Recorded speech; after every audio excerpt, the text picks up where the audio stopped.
Welcome back to the College Football Every Game on the Board podcast, where we're back with Robbie Veno, and we're going rotation number 381 down to the end of the Saturday college football card. But Robbie, welcome into the podcast. How you feeling?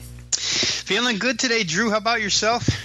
I'm feeling good, and you know what? The first game we got up here, 381, 382, Kentucky, Texas A&M. It's a pretty sleeper game this weekend with the total sitting at 50.5 and Texas A&M laying less than a touchdown. It's pretty much 5.5 or 6 at home. This is kind of an exciting cross-division game here in the SEC, Robbie. How would you look to bet Kentucky, Texas A&M? Yeah, and it certainly puts Kentucky through the ringer for 4 times in 5 weeks, right? 3 SEC games the last 4 weeks, Florida, Mississippi State, and South Carolina, all which they came up big to the surprise of a lot of people. The last couple of wins over Mississippi State and South Carolina, now on the road to College Station, where Texas A&M's been put through the ringer. Drew, they've had it extremely tough so far this year in the fact that they've played maybe 2 of the 3 best defensive lines in all of college football, Clemson and Alabama. I think the overwhelming key here, and we've said it before on the podcast, but we'll say it again because it's important and significant in this situation. Will Kentucky be able to run the football with Benny Snell? I know you hear him. He's one of the best interviews out there right now. It's a real exuberant kid. And, you know, he's fulfilled everything he said. He claims he can run on anybody. Always credits the team, the offensive line, and the whole group has played outstanding so far this year. And they have run whenever they had to run. But here's another test. When you take a real close examination of A&M, you find out that Alabama only ran for 130 yards on these guys, and Alabama can pretty much do whatever they want against anybody. At Clemson, or the home game against Clemson, Clemson only ran for 115 yards, Travis Etienne and company. So this is a tough team right now. A&M only giving up 3.1 yards per carry. On the road in College Station with a bullseye on your chest now. Nobody lets Kentucky walk in at this point thinking that it's a rollover game. Jimbo Fisher has his team a little bit ahead of schedule as far as I'm concerned. I kind of like the home team here.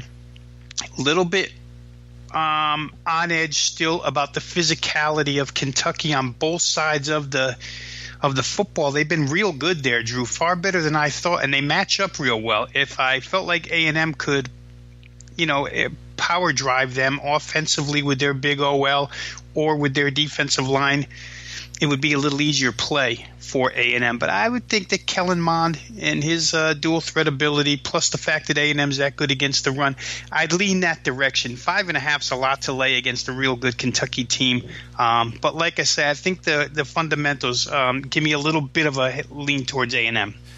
Robbie, in the Big 12, we got 383, 384, Iowa State, Oklahoma State. Looks like this one 54.5 the total, with the Cowboys laying 9.5 at home in Stillwater. Yeah, talk about a team that's been through it. Iowa State, really, and despite injuries, they've come through. Injury to the quarterback position, to the running back position. David Montgomery looks like he's probable this week, their star tailback. But, hey, they've had to play Iowa. They've had to play Oklahoma, and they've had to play TCU. Excellent defense, excellent offense, excellent both ways, and especially speed-wise with TCU. Nobody's beaten this Iowa State team up. Now comes Oklahoma State and their high-flying offense. I would say this, Drew, that the Oklahoma State team, with the defensive coordinator shift to Jim Knowles after the first 2 games, really, really looked like Oklahoma State was going to be a different team. And then they played Boise, and it still looked like they were going to be a different team because they really annihilated Boise State in that contest. But Texas Tech and then Kansas both put up points against this defense, and it has you wondering about the Jim Knowles scheme. The one thing that's crystal clear is that the aggressiveness of the defense can't be denied. They've recorded 22 sacks already this season, so expect Iowa State to be under pressure here to throw the football. They're kind of a balanced attack. They're not a chunk attack. So Oklahoma State maybe gets a small advantage there with their ability to rush the passer, but I just feel like the way Iowa State's been through so many tests so far and come through really good in those tests, that maybe it's the right side here just to take the points. I don't have a real preference towards this game, but 10.5 does seem like a lot. I looked at the total here this morning, 54.5. Couldn't really come to a firm conclusion. My first instinct was to play it over, thinking that both of these offenses might be able to get on track, but I'm not so sure Oklahoma State can do what they've been doing all season long. A lot of their season-long statistics are skewed by the Missouri State and the South Alabama games, in which they went crazy and picked up 1,349 yards in 2 games. Since then, they've been good, but they haven't been that good. So we'll see how this one goes. But like I say, I don't have a real preference side or total. Robbie, let's head back to the SEC. We got 385, 386, Vandy at Georgia. This one, the Bulldogs laying, 26 at home in Athens, 54.5 the total. Would you look to get involved in this one? Be tough, but I'd lean maybe toward the underdog with 26, Drew. It just seems like a huge number. And I know Georgia's the better team. They're the superior team. We won't even call them better. They're the superior team here. But Derek Mason and that defense does have a way of, taming other offenses to the point where they can't get totally untracked. Notre Dame scored 22. And again, that's Notre Dame with Brandon Wimbush, not Notre Dame with Ian Book, but they only scored 22. South Carolina did get loose for 37, and then they played last week Tennessee State.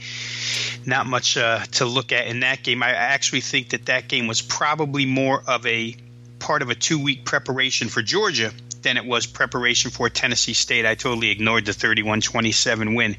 Georgia does everything so well on the offensive side, whether it be run or pass, that it's going to be difficult for Vandy here. They're going to have to throw the football. In my estimation, Kyle Shermer is going to have to make some plays. You're not going to make a living running against Georgia. You're going to have to make some plays downfield through the air and maybe force a couple of turnovers. For the Vandy side, they haven't been that bad at forcing turnovers, 9 so far this year, but they've had 9 themselves. So, again, it's a game where Georgia's going to win going in. Question being, can they win by 28? Eastern Division game, maybe they show a little more interest, but I'm not positive that Georgia has a huge interest in annihilating Vanderbilt when LSU on the road is on deck. So, situationally, maybe a little lean towards Vandy. I think 26 might be a shade too much. All right, Robbie, moving down the card here, we got 387, 388 Iowa at Minnesota. Looks like the Hawkeyes laying 7 on the highway, 43 the total. Yeah, things are coming back against Minnesota now. I mean, the beginning of the year was nice. P.J. Fleck, walk-on quarterback. Things are going great, but there's been some injuries to Minnesota, especially at the tailback and with Winfield, their top corner, gone for the last couple of weeks. And I know he's one of those extreme positive next man up type of coaches, which is a good thing, but I was a different animal here for Minnesota. I just don't know that the Minnesota offense is good enough at this point in time to crack that Iowa defense, which has been stellar all season long. I mean, we have to hand it to Kirk Ferentz one more time for the defensive unit that he's put out on the field. It seems like year in and year out, it really doesn't matter. Iowa's going to be good. This year they seem to be exceptional. And offensively, they have a few more ways to make plays than does Minnesota. This line has moved to a point now, Drew, at -7. Iowa on the road -7, where it gets real dicey for me. I would have been much happier with the opener at -5 than I am with -7, because even though they have a couple more ways to make plays now downfield, Iowa, they're still not anywhere near a prolific offense, and 1 or 2 turnovers could crush them in this game. So I think the line's in a spot now where there's zero value to playing Iowa. I just don't want Minnesota unless I see that, P.J. Fleck can continue with Annexstad, the walk-on quarterback, and his defense at the pace that they started at the beginning of the year. I don't think it's happening for him. Leave this game alone. Total here, 43. Not much there either, but I'll say it again. In modern-day college football, 43 you can make by mistake. 24-20 cashes a ticket there, and certainly in any college football game played, 24-20 is not out of the question. Robbie, in the MAC, Bowling Green, Toledo. Interesting matchup here. Two offenses that can move the ball. I don't see Bowling Green being able to stop Toledo very often, but never know. It's reflected in the price here with Toledo laying 21.5 at home, 71.5 the total. Yeah, impossible for me to play, Drew, until we know for sure about Toledo's starting quarterback, Mitchell Guadagni. Suffered a head injury against Fresno State last week, been in the concussion protocol. We don't know if he's going to go or not. To lay 21.5. They might be able to do it simply based on handing off the football. And I'm sure that they can still throw the football even if Guadagni doesn't play. But when you lay 21.5, you'd like to know that you have your starting quarterback and the ability to get to what I would say maybe 49 here would be enough against Bowling Green. Seth Dagey and company on the other side, always capable. He threw for over 300 again last week, so they're not going to stop anybody, but they are going to move the football. I just won't play it either way, side or total, until I see a real report on Guadagni, which may take till Saturday morning before we know if he's going to start or not. Robbie, we got Auburn at Mississippi State here. And Auburn's laying 3.5 on the road in Starkville, 41.5 the total. And I don't know if you remember, Robbie, but about maybe 6-7 years ago, something like that, these two teams played and the final score was 3-2. I mean, I'm not saying it's going to be that low, but at 41.5, I don't see him getting to 40. What do you think? Well, neither do a lot of people, Drew, because that number's tumbled down. 45.5 now down to 41.5, like you just said. I kind of like the home underdog here. I think Joe Moorhead's team has to come up with a big game here, and they're built. Both of these teams are mirror images, to tell you the truth. Maybe Auburn's got the slight edge because Stidham is a much better passer than what we see out of Nick Fitzgerald. Nick Fitzgerald, inconsistent at best. Stidham, when they cut him loose, can make bigger plays. So there's your advantage. Your disadvantage is going on the road into Starkville against an angry team, an angry head coach. They've disappointed the last couple of weeks, and to stay afloat in the SEC, they need a victory here. Auburn's offense, to me, has been, and you alluded to it when you said you like under here, but their offense has just been so stagnant. They cannot run the football. They're going to have to lean on Stidham's right arm, and in order to do that, the offensive line is going to have to block this MSU defensive front, which is scary to me. Anything over a field goal, which we're getting here, we're getting 3.5 with the home team, I think is worth taking on the Mississippi State side, because even if Auburn wins, I think they escape with a field goal victory. So for me, it's the home dog plus the points, leaning on that defensive front, and in both aspects, really, Drew. The fact that Auburn's shown a lousy running game, so I think the defensive front can control Auburn's ground attack, and then letting them loose pressure-wise against the Auburn offensive line to get to Stidham. That, for me, is a good matchup for Mississippi State. The same things exist on the other side. I'm not trying to be one-sided about this because, anybody arguing the other side could come right back at me and say Auburn's defensive line should have a good day against this Mississippi State offense, and I wouldn't disagree. It really comes full circle back to what you said at the start of this, under 41.5. How are they going to get to 42 points? Not so sure, but I do think the home underdog is worth a look here. Yeah, also, I mean, you could count on like special teams or defensive scores. That's a hard thing to handicap. But do you try to handicap that at all, Robbie? No, you just can't. Unless you know a team's got superior special teams. I think that, we talked yesterday about South Florida, Georgia Tech, when they ran 2 kickoffs back. When you have a kick returner of that nature, you can kind of factor that in a little bit, but I think it's somewhat easier. And it's still kind of an impossible task, but it is somewhat easier to just guesstimate that there might be a turnover or two created by a certain defense than it is to figure for special teams points. So those things always come in strange ways, and they come at weird times of games. If you're playing under or over, they're always unexpected. Some of them make guys happy, some make them mad, but it's too difficult. I really don't factor any of that into a handicap. All right, Robbie, moving down the card, we got Navy Air Force. Looks like Navy laying 3 on the road, 48.5 the total.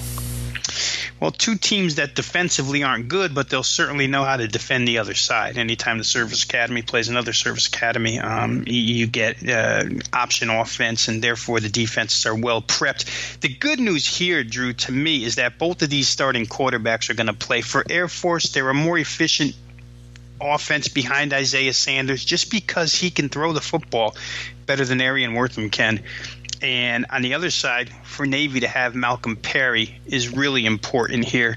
I know Zach Gaby comes in on the goal line. He's been the quarterback there for 3 years now, but on the goal line, he's a good short yardage quarterback run type guy. But they need Perry all over the field to make plays for them. So it's good to have both of these guys involved in the game.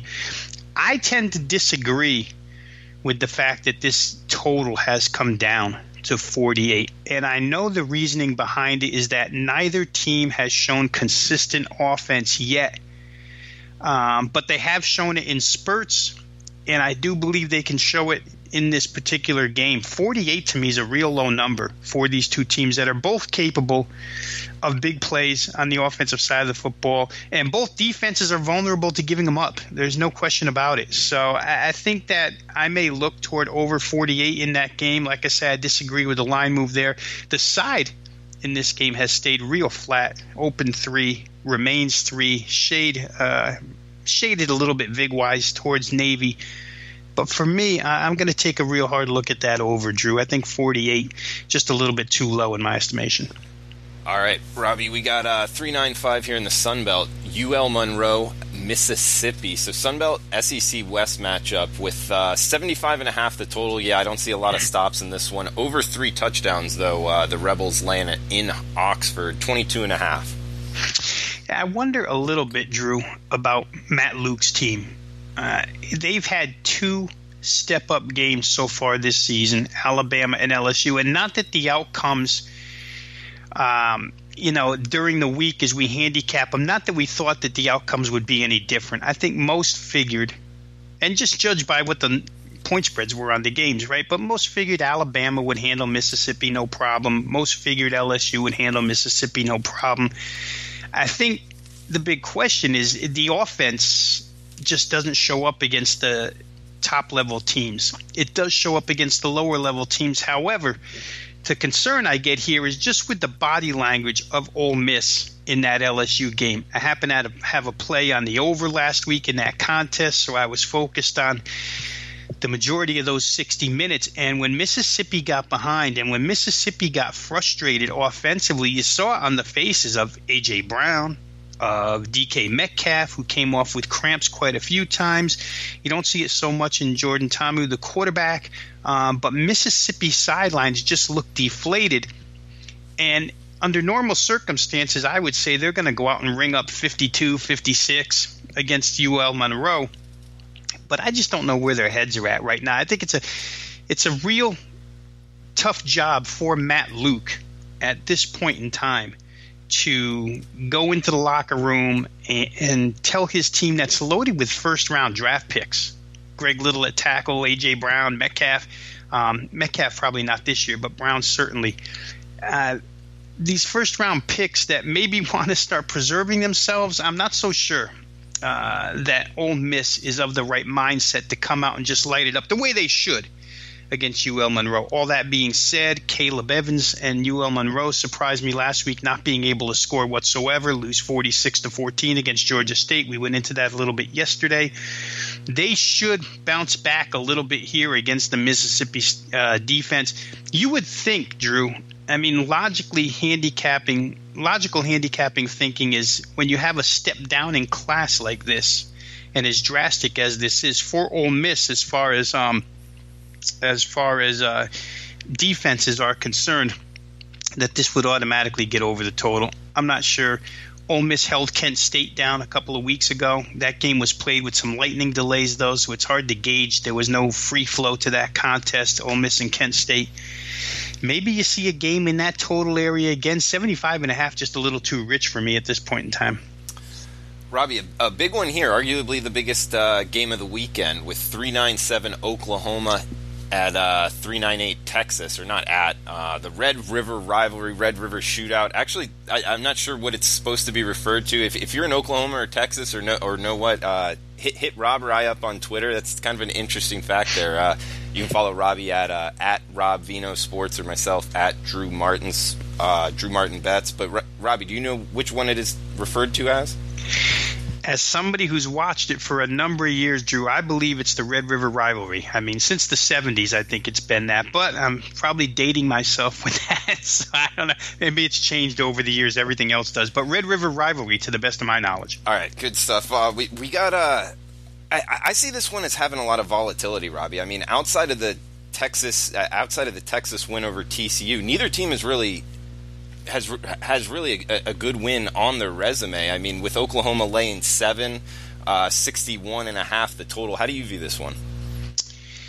Yeah, my first inclination was to look to the underdog here, simply based on defense.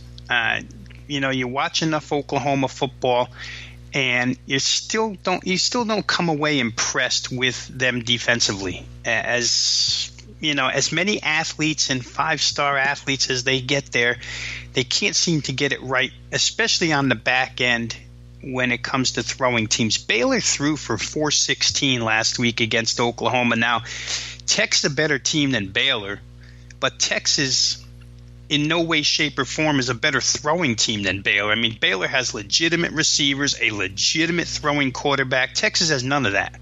So can Texas take advantage of the back end here would be my major question. But other than that, 7.5 looks kind of big to me. I think that UT defensively can do some things to Oklahoma here. I think they've got enough speed to potentially slow Kyler Murray down a hair. That kid is so fast, Drew, and so quick to make decisions when it comes to running the football that it's hard to contain him totally, because you have to respect his throwing arm. He passes the ball very well. 73% completions last week again. So there's a lot to worry about if you're Texas, but when you look up and down the Oklahoma schedule, I'll get back to what you were talking about in the beginning, they haven't seen a defense really like this one, with the exception of the Iowa State defense. I think Iowa State's defense comes close to Texas. Texas is better. But Iowa State didn't have a bad day against Oklahoma. And then Army came in and totally kept Oklahoma quiet, basically playing possession football. 7.5, a defense like Texas is, it's far more important, in my mind, it's far more important to Tom Herman and Texas to get this game right than it is to Oklahoma. Not to say Oklahoma won't be 100% focused, but I just think there's a little something extra there for the Texas side. If I was going to play it sidewise, I'd probably look to Texas. As far as total is concerned, you're looking at 61.5. I just don't know that Texas has enough passing weaponry to exploit Oklahoma's main weakness. We'll see. Sam Ehlinger's been very protective of the football recently. I think 9 touchdowns and no interceptions in his last 3 games or something like that. So he's been a lot better where that's concerned. Can they make deep plays the way Baylor made them? If they can, they got a good chance of pulling the outright upset here. So we'll see how it goes. Slight lean for me towards Texas. 399-400 here. UConn at Memphis. Looks like 78.5 the total at Chris right now, with Memphis laying 35 at home, Robbie. And it looks like good weather in Memphis on Saturday. So it's going to be interesting to see how many points Memphis scores. How do you view it? Yeah, we don't have to spend a lot of time dissecting this one, Drew, because the teams are what they are. Although I will say this, the 24 points and the 16-point loss out of Memphis last Friday night to Tulane was quite a surprise to many who played Memphis and over in that contest. It didn't work out either way. It became Tulane and under, and it was pretty evident from the get-go. It got close late, but it did not get over the total. They only reached 64 points. Bounce back effort against a Connecticut team that is just brutal. I mean, we could go through a series of numbers defensively. We don't have to, though, because I think everybody knows by now UConn can't play a lick of defense. Depends how much defense Memphis brings to the table here, Drew, because the one thing to Connecticut's credit and the one thing to Randy Edsall's credit is when you watch UConn, as bad as they get mauled defensively, the team always seems to be optimistic on the sidelines. I mean, he's got everybody's heads up. Everybody plays hard. The offense continues to play. We've talked about David Pindell before, outstanding dual threat quarterback who does a lot of UConn's work for them.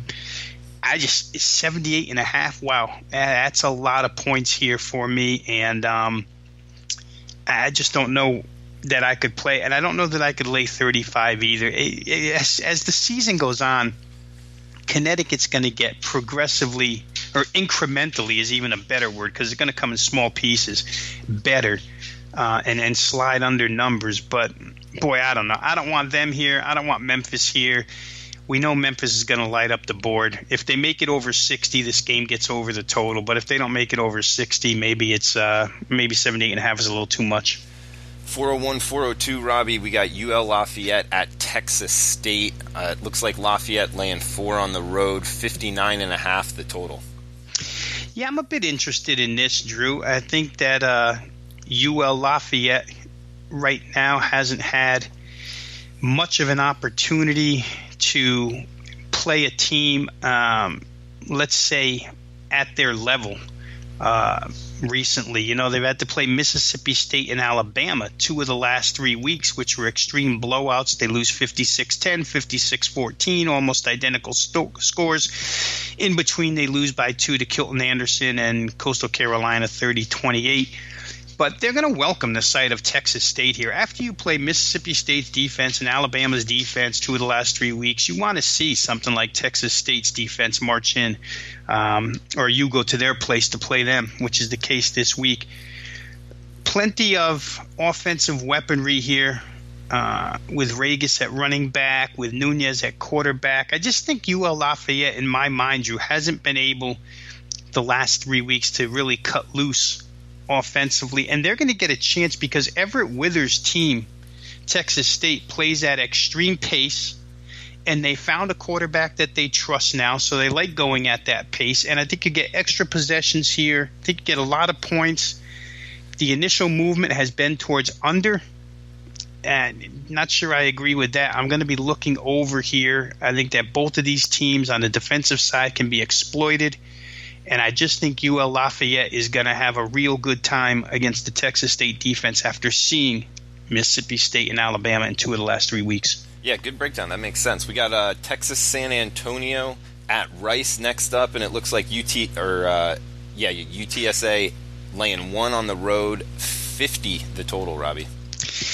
I'm going to trust Mike Bloomgren's team from Houston here, Drew. I think Rice under a field goal has to be the right side. Texas San Antonio has shown nothing to, dissuade me from that opinion. They did have a tough schedule. I have to grant them that. Texas San Antonio started the season with, for them, the level of Conference USA that they're at, for them, was a difficult non-conference schedule, no doubt about it, but so did Rice. Rice played some teams in there, and they played Houston real good for a half, and, they had to take their lumps as well. But what I've seen from them and what he's been able to do with their offense, bringing that Stanford-style offense to Rice, and it hasn't been limited to just let's run the ball up the middle.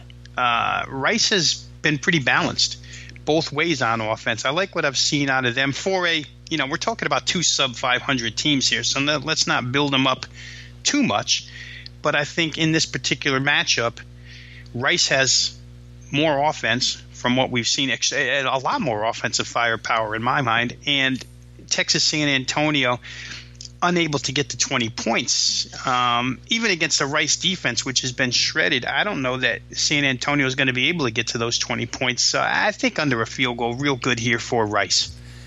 We got Kansas State at Baylor in the Big 12 here, Robbie. 55 the total, with Baylor laying 3.5 at home. Yeah, this is, I don't know, Drew. K-State under Bill Snyder returned a team this year that should be a lot better than what they are. And I don't know what that's from. I really don't. I don't know what it's a product of. But I still look at their personnel and the fact that these 2 quarterbacks have played in the system for a couple of years, and you wonder how they cannot move the football. But they are the same, offensive philosophy that they've been for however many years under Bill Snyder. And maybe that's just not translating anymore, because that offense is really what's dragging them down. It's put a lot of pressure on the defense, which can be better than the numbers indicate, Duke Shelley and company, but they just haven't been able to. I mean, I wonder, every time I look at a K-State game each week, I feel like it could be the breakout week offensively, but now there's been so many bad weeks offensively. I don't know. Like I say, maybe they just are what they've shown us on paper, and it's never going to change. If that's the case, you want to get on Baylor, which is a team that's really excited right now. You watch them against Oklahoma, and I know they lost 66-33, but Matt Rule's team has players. They have more speed than K-State. They have more vertical downfield ability than K-State, and it's not even close. Defensively, they're still a little bit shy on quality depth, but they play hard throughout a contest. And Kansas State is not going to tempo them to death the way OU did last week. Everything that we've seen so far, Drew, should make this a real easy look toward the Baylor side, because it's a team that's just starving for wins, and it's like a vulture. They're going to see something in their way here on Saturday in purple and silver uniforms that, as of right now, doesn't look like they'll put up much resistance. I hate to do it because Bill Snyder in underdog roles has been real good over his tenure, and it's a long tenure, but I don't know. Right now I can't play K-State. I would look towards Baylor. Robbie, big one here in the ACC. We got Florida State at Miami, 48.5 the total, with Miami laying 13.5 at the Rock on Saturday, 3:30. Yeah, I think the biggest thing fundamentally, Drew, if you just look at fundamentals in this game, the biggest question will be, can Florida State handle the Miami defensive front seven, which has been real good all season long, and they probably overwhelmed the Florida State offensive line here. That switch to Willie Taggart's Gulf Coast offense just hasn't gone well. They came from behind last week, got a 28-21 victory, and Francois has been fairly good throwing the football, but I just anticipate him being under immense pressure from that Miami front.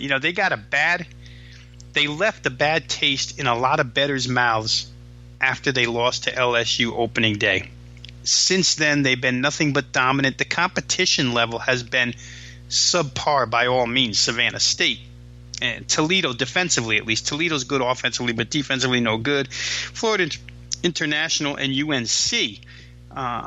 It's not a great list of teams, but still, they've been dominant. And I wonder about Florida State here being able to protect their quarterback, being able to hand off the ball and make any yardage whatsoever. The last time FSU faced a pretty good defense was that game against Virginia Tech, and they got absolutely stonewalled. So I know Willie Taggart says his team made progress last week.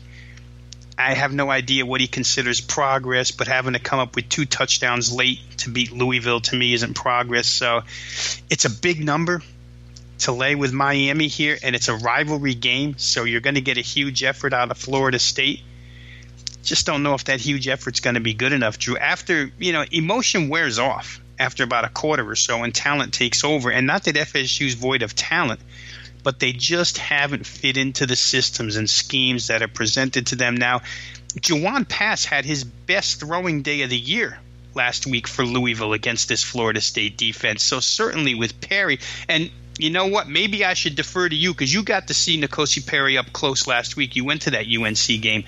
To me, they're going to make some yardage in that passing game against the Florida State defense, which couldn't stop Bobby Petrino's really pedestrian pass offense for most of this year. Last week, like I say, Pass had a big day. Doesn't bode well for Florida State here.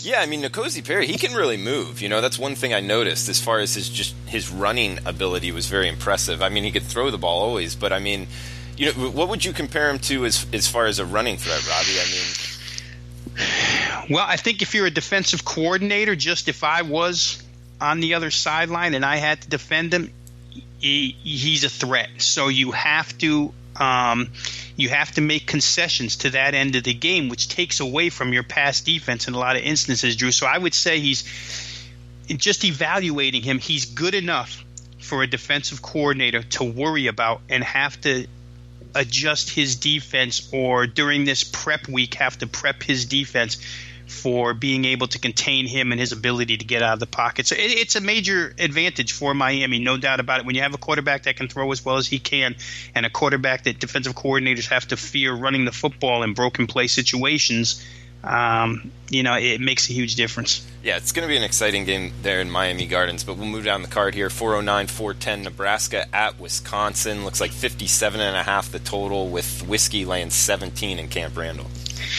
Had the total last week over with Purdue and Nebraska, as a lot of steam did late in the week in that game. I think it got its way up to 58.5 by week's end. I think I got in at 56 a couple days sooner, but just playing Nebraska over the total seems to be a way to go here, Drew. Just knee-jerk, mechanical, blindly, whatever phrase you use to describe just running to the window and playing something without knowing anything about the game. I think that's the way I'm approaching Nebraska at this point in time. That defense, Scott Frost's press conference should have been embarrassing to the guys who wear the jerseys for Nebraska after last week. He's embarrassed. He thinks that they don't play with, I'll paraphrase here, with any heart on the defensive side of the football. They've got offensive weaponry. I know they can score some points, even though Wisconsin's an outstanding defense. I think that the reason why you play Nebraska over, or the reason why I play Nebraska over at this point in time, is because the numbers are manageable and they don't play any defense, and they can score they can score enough to get you over the total. So Alex Hornibrook and company figure, in my mind, to have a big day here against the Nebraska D. Scott Frost can moan and groan and try to psychologically get through to his defense all he wants, but that defense has been lousy for the last 2 years. They're in a new system this year, and from the get-go, they knew that they weren't going to be any better. I think they hoped that they were going to be better, but I think if push comes to shove and you look deep down into that defensive staff, they knew this defense wasn't going to be any better. They're not. Wisconsin should run it. Hornibrook can throw it. He's got his, a good portion of his receiving core back from the beginning of the year, so that makes a difference for Wisconsin. Like I say, Nebraska games become simple handicaps for me now. If I see a total that's reasonable, just play it over. Robbie, 411, 412, a little bit of a degenerate special, 10:30 p.m. Eastern time slot here. Colorado State at San Jose State. Looks like CSU laying 2.5 on the road, 61.5 the total. Yeah, there could be money to be made here too, Drew, in this degenerate special. I mean, just from a handicapping standpoint, CSU comes off a bye, and that bye came at a pretty good time for their offense. The defense is what it is. They're not going to be able to change that defense into something great overnight. They've given up 40 points per game so far this season. Two of their opponents were Illinois State and Arkansas. Arkansas hasn't played much offense all season long. Illinois State's an FCS team, a decent one, but still 35-19 loss in that game. And then the other three games, they give up 48 to Florida, 45 and 43 to Colorado and Hawaii. They're what they are defensively. But offensively, it had gone a little bit south here with Carter Samuels at quarterback, and it shouldn't. They should be able to move the football, especially against this San Jose State team, which gives up yardage in bunches. I think the bye week for head coach Mike Bobo really helped or should help them from an offensive standpoint here. All that being said, you have to be a little bit or have your eyes opened a little bit to the San Jose State passing game. They can't run the ball a lick, and they don't pretend to be able to run the ball a lick, but they throw for almost 300 a game against a defense that's given up 257 a game. That's a pretty good matchup for San Jose State here. You're in the altitude. Maybe their defense gets fatigued a little bit in the end, but I'm looking at that number in the very low 60s in a Colorado State game, and I think both teams have huge offensive advantages. I probably look to play it over, and aside from it being a get your money back game if you've had a bad Saturday afternoon, I think just overall before the day starts, when you walk up to the window for the first time, this probably should be part of your card. Colorado State, San Jose State over. Robbie, and I got to clarify, when I say degenerate special, I'm saying it tongue-in-cheek. I absolutely agree with you. These can be beatable. So I don't know. Did you take it that way? No, because it's been referred. The late game out on the West Coast has been referred to that forever, Drew, in betting terms. So it's certainly no slight to the game itself. It's a bailout game for people that have had bad Saturdays. It's a game that I think when we refer to degenerate special, if you were going to define it, it's a game that probably wouldn't take a lot of money normally, but takes a ton of money because it's in the time slot that it's in. In my case, this particular matchup, I think should take money right off the bat. Yeah, and talking about taking money, I mean, this one will have a lot of tickets written as well. We got the 12 Eastern midnight the game here with Hawaii having a home game. Wyoming making the trip out to the islands. 57 the total. Looks like Hawaii laying 3 at home, Robbie. Yeah, Wyoming's a team anchored in defense. No question about it. I think this is a simple fundamental breakdown in this game. They're anchored in defense, and they're especially anchored in being able to rush the passer. But Cole McDonald and company, the ball comes out so quick in this run-and-shoot offense, and the pace, the tempo has become so extreme for Hawaii now that Nick Rolovich brought this offense back, that I don't know if that pass rush is going to make it through 4 quarters here, Drew. First of all, I don't think they'll approach Cole McDonald. Maybe they do early, but if they don't get there early, they're certainly not going to get there late because they don't have enough depth across that defensive line to be able to chase these guys around all day long. And then I don't think they have the speed in the secondary to run with these Hawaii routes that they run in this run and shoot. They've got multiple receivers. I mean, Hawaii's got 4 guys that on any given play at the receiver position can burn you for 6 points. So it's a real challenge for Wyoming, who, as I looked down their schedule earlier this week, really don't have anybody thus far on the schedule that they could use as a gauge. They certainly can't simulate this in practice. How are they going to simulate what Hawaii does in practice? No how, no way. Other side of the coin, though, has been the Hawaii defense, and the potential does exist for Wyoming with freshman quarterback Vander Waal, who hasn't been great so far this season. A lot of accolades coming in, not great overall so far, but they may be able to run the football a little bit, although I'll say this, in Hawaii games that I've seen, which is everyone except for the most recent 4 overtime against San Jose, I had to listen to that one on radio, but they've been able at the outset to stop an opposing running game and get off to a lead. It didn't happen in the Army game, the getting off to a lead part, or a big enough lead. But here, if they shut Wyoming down early and get up 21-0, so let's say somewhat to the way they did against Navy, this game's over, cut and dry. So I think Hawaii might be a good way to look. I also think total getting up and over is a good way to look. Yeah, that was a good breakdown to end it here, Robbie. And what do you got on tap for this weekend?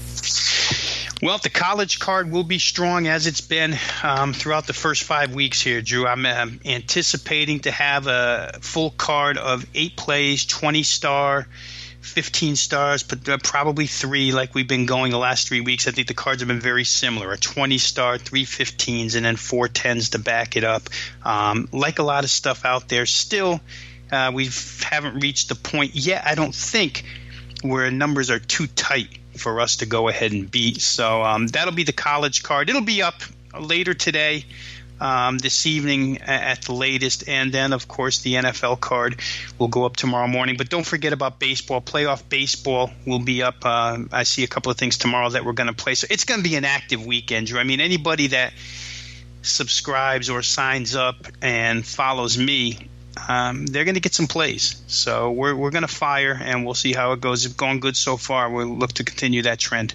Yeah, Robbie, a great choice on sportsmemo.com. Guys, we'll be back tomorrow with NFL Every Game on the Board podcast.